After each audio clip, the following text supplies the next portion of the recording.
नमस्कार, SPN 9 news में आपका स्वागत है। मैं हूं आपके साथ दिनेश कुमार।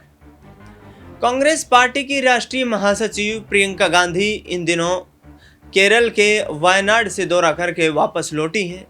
आपको बता दें कि केरल के वायनाड में बाढ़ और भूस्खलन के चलते कई लोगों को अपनी जान से हाथ धोना पड़ा। राहुल गांधी और प्रियंका गांधी पूरे दल बल के साथ केरल पहुंचे थे। इस दौरान उन्होंने पीड़ितों से उनके परिवारों का हाल जाना और उनको तमाम जो भी सुविधाएं मुहैया करवाई जानी चाहिए थी उन सुविधाओं को मुहैया करवाते हुए नजर आए। शासन प्रशासन को निर्देश देते हुए नजर आए और पूरी घटनाक्रम पर यहाँ पर कहीं ना कहीं नजर रखते हुए नजर आए। लेकिन प्रियंका गांधी इन दिनों चर्चा का केंद्र बनी हुई है। चर्चा का केंद्र प्रियंका गांधी इसलिए बनी हुई है क्योंकि प्रियंका गांधी वायनाड में होने वाले लोकसभा उपचुनाव में कांग्रेस पार्टी की तरफ से उम्मीदवार बनाई गई है। आपको बता दें कि प्रियंका गांधी के राजनीतिक जीवन की यहाँ पर तमाम उन महत्वपूर्ण कड़ियों के बारे में भी चर्चा करेंगे कि आखिरकार वर्ष 1972 में जन्मी प्रियंका गांधी ने 2024 तक किस तरीके से राजनीति में अपनी जो है एक मजबूत पहचान बनाई है। लेकिन उससे पहले आपको बता दें कि प्रियंका गांधी का जन्म वर्ष 1972 12 जनवरी 1972 को उनका जन्म दिल्ली में हुआ था और इसके बाद प्रियंका गांधी की शादी वर्ष 1997 में रॉबर्ट वाड्रा से हो जाती है। रॉबर्ट वाड्रा प्रियंका गांधी के 2 बच्चे हैं और प्रियंका गांधी जो है गांधी परिवार की एक अहम सदस्य के रूप में देश की राजनीति में प्रख्यात हैं। प्रियंका गांधी वर्तमान में देखा जाए तो भारतीय राष्ट्रीय कांग्रेस की राष्ट्रीय महासचिव हैं।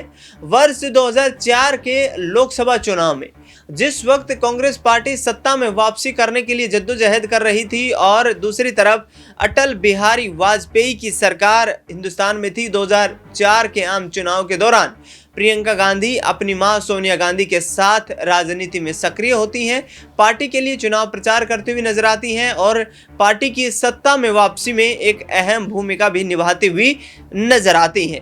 आपको बता दें कि अपनी मां सोनिया गांधी के साथ मिलकर प्रियंका गांधी राजनीतिक रणनीतियों को यहां अमली जामा पहनाने की कोशिश करती हैं। 2004 में सोनिया गांधी के साथ प्रियंका गांधी ने भी कई जगह पर पार्टी के लिए चुनाव प्रचार किया, लिहाजा कांग्रेस पार्टी ने 2004 में लोकसभा चुनाव के दौरान यहां पर जबरदस्त प्रदर्शन करके सत्ता में वापसी करने का दावा ठोक दिया। वर्ष 2009 में भी यही सिलसिला जारी रहा और प्रियंका गांधी धीरे धीरे करके राजनीतिक परिपक्वता की तरफ बढ़ती हुई नजर आई। आपको बता दें कि प्रियंका गांधी की तरफ से 2009 में भी पार्टी का चुनाव प्रचार किया गया। हालांकि कांग्रेस पार्टी ने फिर से सरकार रिपीट की, मनमोहन सिंह दूसरी बार प्रधानमंत्री बनते हैं और कांग्रेस पार्टी सत्ता में वापसी करते हुए वहां से लगातार दूसरी बार सरकार बनाते हुए नजर आती है। लेकिन 2014 के चुनाव में प्रियंका गांधी का भी जादू नहीं चल पाता है।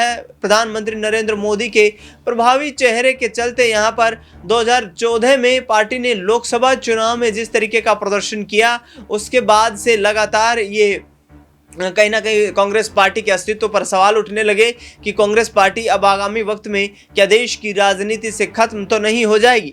2014-2019 जहां कांग्रेस पार्टी सिर्फ अपनी घरेलू सीटों को बचाने में कामयाब रही थी, बुरी तरह से लोकसभा चुनाव में हार का सामना करना पड़ा। प्रियंका गांधी उस दौरान भी पार्टी का चुनाव प्रचार करती हुई नजर आई, पार्टी की नीतियों से लोगों को अवगत कराती हुई नजर आई। इस बीच आपको बता दें कि 2022 में उत्तर प्रदेश में हुए विधानसभा चुनाव पूर्णतः से प्रियंका गांधी के नेतृत्व में लड़े गए। प्रियंका गांधी के नेतृत्व में लड़ते हुए चुनाव कहीं ना कहीं यहां से जीत दर्ज करने में तो कांग्रेस पार्टी कामयाब नहीं हो पाई, लेकिन प्रियंका एक मजबूत चेहरे के रूप में अपनी पहचान बनाती हुई नजर आई। हालांकि 2022 के उत्तर प्रदेश के विधानसभा चुनाव में कांग्रेस पार्टी का प्रदर्शन निराशाजनक रहा। इसके साथ साथ आपको बता दें कि वर्ष 2024 में भी कांग्रेस पार्टी के लिए प्रियंका गांधी का एक मजबूत चेहरा जो है वो राजनीति में सक्रिय होता हुआ नजर देखा गया। राहुल गांधी के साथ एक मंच से व अलग मंच से भी कांग्रेस पार्टी के तमाम मैनिफेस्टो को, तमाम नीतियों को यहां सरकार बनने पर कहीं ना कहीं लोगों के बीच में रखती हुई नजर आई। जबकि दूसरी तरफ राहुल गांधी के साथ मिलकर के प्रधानमंत्री नरेंद्र मोदी पर करारा हमला करने में भी प्रियंका गांधी ने कोई कोर कसर नहीं छोड़ी। लिहाजा 2024 के लोकसभा चुनाव में भाई बहन की जोड़ी जो थी वो कांग्रेस पार्टी के लिए काम करती हुई नजर आई और पार्टी ने 99 लोकसभा सीटों पर जीत हासिल कर ली। प्रियंका गांधी की यहाँ पर शिक्षा दीक्षा की बात करें तो वह दिल्ली में ही जन्मी, दिल्ली में ही पली बड़ी और मॉडर्न स्कूल और convent of Jesus and Mary school से उन्होंने अपनी शिक्षा प्राप्त की। इसके साथ साथ दिल्ली विश्वविद्यालय के जीसस मैरी कॉलेज से उन्होंने यहाँ मनोविज्ञान में स्नातक की डिग्री प्राप्त की।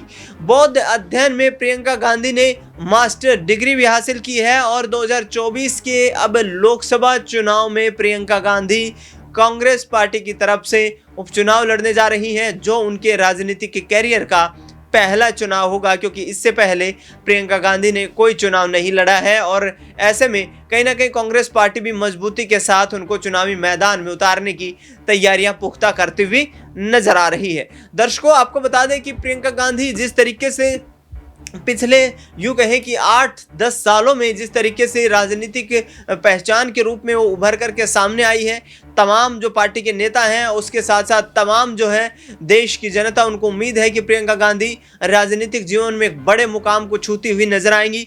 कई लोगों का, राजनीतिक जानकारों का और कांग्रेस पार्टी के तमाम उन नेताओं का जो गांधी परिवार के काफी करीबी माने जाते हैं, उनकी तरफ से ये कहा जा रहा है कि प्रियंका गांधी में उनकी दादी इंदिरा गांधी का अक्स दिखाई देता है। यानी कि प्रियंका गांधी बड़े बड़े फैसले लेने में यहाँ पर कतई कोताही नहीं बरतती हैं और ऐसे में कांग्रेस पार्टी की अगुवाई करते हुए भी आगामी वक्त में नजर आ सकती हैं। आपको बता दें कि कांग्रेस पार्टी ने अब ये फैसला किया है कि राहुल गांधी, जिन्होंने रायबरेली और यहाँ पर केरल की वायनाड दोनों सीटों से चुनाव लड़ा था, दोनों पर जीत हासिल की गई, लेकिन रायबरेली से राहुल गांधी ने सांसद बने रहने का फैसला किया है और आने वाले वक्त में अब वायनाड सीट पर कांग्रेस पार्टी उपचुनाव के दौरान प्रियंका गांधी की लॉन्चिंग करने जा रही है।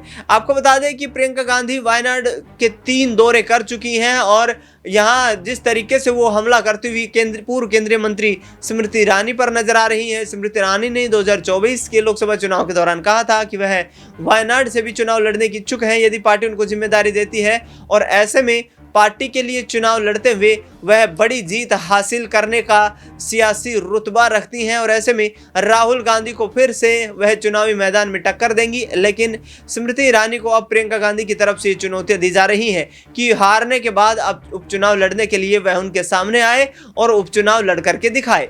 देखना यह होगा कि भारतीय जनता पार्टी आगामी वक्त की राजनीति को साधने के लिए किस तरीके के सियासी समीकरण तैयार करती हुई नजर आती है। प्रियंका गांधी किस तरीके से राजनीतिक रूप से अपनी सक्रियता दिखाती हुई नजर आती हैं, किस तरीके का यहाँ पर प्रदर्शन कांग्रेस पार्टी का अब आने वाले वक्त के लोकसभा चुनाव के उपचुनाव में रहता है और यदि प्रियंका गांधी यहां से बड़ी जीत दर्ज करती हुई नजर आती हैं तो फिर वाकई उनके राजनीतिक करियर को नई उड़ान मिल सकती है, क्योंकि अभी तक लोकसभा चुनाव और विधानसभा चुनाव से दूर रही प्रियंका गांधी आगामी वक्त में कहीं ना कहीं कांग्रेस पार्टी के साथ मिलकर के अपनी तमाम राजनीतिक रणनीतियों को अमली जामा पहनाना चाहती हैं। इस पूरे मुद्दे पर आपकी क्या राय प्रतिक्रिया है, हमें कमेंट बॉक्स में जरूर बताएं। देश दुनिया की तमाम बड़ी खबरों के लिए आप देखते रहिए SPN9 न्यूज।